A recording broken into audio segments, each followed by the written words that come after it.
हरे कृष्णा। श्रीमद् भगवत गीता अध्याय 1 कुरुक्षेत्र के युद्ध स्थल में सैन्य निरीक्षण। श्लोक 31वां।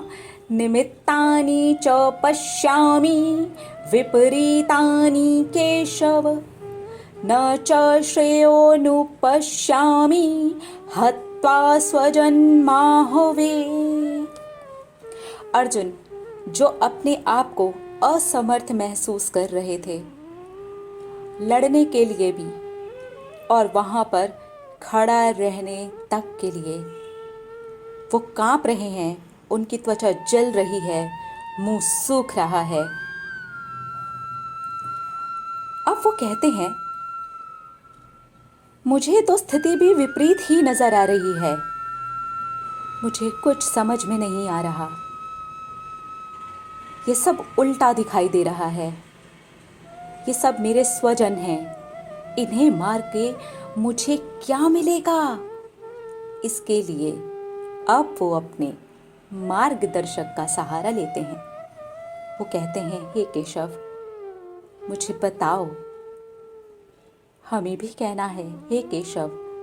केशव, केशी, असुर को मारने वाले केशव। श्री कृष्ण ने केशी नाम के असुर को मारा था, इसलिए यहाँ पर जो हमारे अंदर बैठे हुए असुर हैं, जो दुर्योधन को अपनी आँखों से अपने सामने नजर आ रहे हैं, जो अगर हम अपने अंदर से बाहर निकाल करके अपने सामने देखें तो वो हमें भी असुरों की तरह से ही नजर आएंगे। तो हमें भी कहना है, हे केशव, मार्गदर्शन करिए हमारा।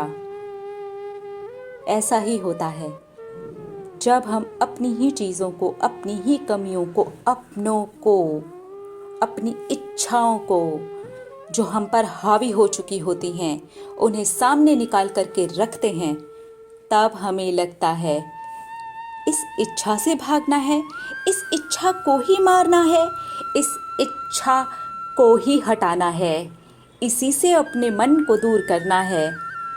तब लगता है ना कई बार, अरे इसी इच्छा से, इसी चीज से, इसी कमी से खुद को दूर करना है, तो स्थिति तो उल्टी दिख रही है। अगर मैंने अपने मन को, अपने दिमाग को इस इच्छा से दूर कर लिया, जब भी हम विशेष की बात करते हैं वहां पर ये कहानी बहुत ज्यादा मजबूत होती चली जाती है। इच्छा, अगर मैंने अपने आप को इससे दूर कर लिया, लेट गो कर दिया, अपने आप को इस इच्छा से आजाद कर दिया, तो स्थिति तो विपरीत हो सकती है, उल्टी हो सकती है। यह हमें ना मिली तो हम हार गए, तो ना हुआ तो अपनी कमी जो हमने सामने रखी है, अरे अरे अगर ये कमी मुझ में से निकल गई तो मैं समाज में जीऊंगा कैसे।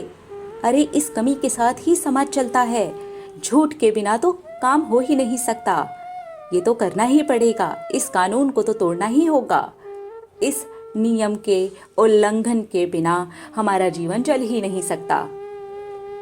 अब हम अपने असुरों को सामने रखते हैं और ये बोलते हैं कि चल सकता है। तो जब हम शुरू में बोलते हैं तो अर्जुन जैसी स्थिति पे ही आकर के खड़े हो जाते हैं, असमर्थ होते हैं, लगता है नहीं होगा, समाज नहीं चलता इन चीज़ों के बिना, मेरा शरीर नहीं चल सकता इस विष के बिना, इस इच्छा के बिना, इस चीज़ के बिना मेरा दिमाग काम ही नहीं करता। अब जब इसे मारना है तो उल्टा नजर आ रहा है। अर्जुन की स्थिति पे आके खड़े होके देखिए, जब भी इच्छाओं की और विशेष की बात होती है, लगाइए और अपने आप को खड़ा कीजिए और देखिए, हमें नहीं लगता कि इस इच्छा से दूर जाना है, इस इच्छा को लेट गो करना है। ना मिली तो,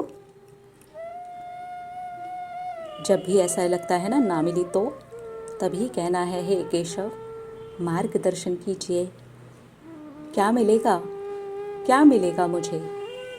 अपने अंदर ही बस रहे लोगों को मार के, अपने ही लोगों को मार के, अपनी इच्छाओं को मार के, अपनी कामनाओं को मार के, अपने झूठ को मार के, अपनी कमियों को मार के, अपने नशे को मार के, उससे मिल रही खुशी को मार के क्या मिलेगा मुझे। जवाब आएगा, सवाल किया है तो जवाब आएगा। श्री कृष्ण से एक एक बात का जवाब आएगा। इसलिए अपने अंदर पल रहे सवालों को निकालें बाहर और करें सवाल, हे केशव, आपने केशी को मारा, उस असुर को मारा, अब मेरे असुरों को मारने का नंबर है। आप सारथी बनके मेरे अंदर ही बैठे हैं, मेरे आत्मा रूप में आप मेरे अंदर बैठे हैं। मेरा खुद का काबू नहीं है मेरी इंद्रियों पर, मेरा खुद का काबू नहीं है खुद पर। मेरी मदद कीजिए, मेरी मदद कीजिए, क्योंकि मुझे स्थिति विपरीत नज़र आ रही है। जंग के मैदान में आकर के मुझे ऐसा लग रहा है सब उल्टा हो रहा है, सब उल्टा होने वाला है।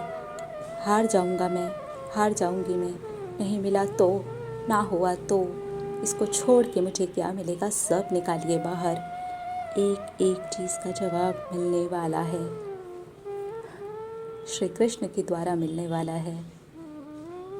अगले श्लोक में हम जानेंगे हमारी श्रीमद् भागवत गीता हमें क्या शिक्षा दे रही है कि हमें श्रीमद् भागवत गीता को अपने अंदर, अपने आज के जीवन में किस तरह से उतारना चाहिए। हरे कृष्णा।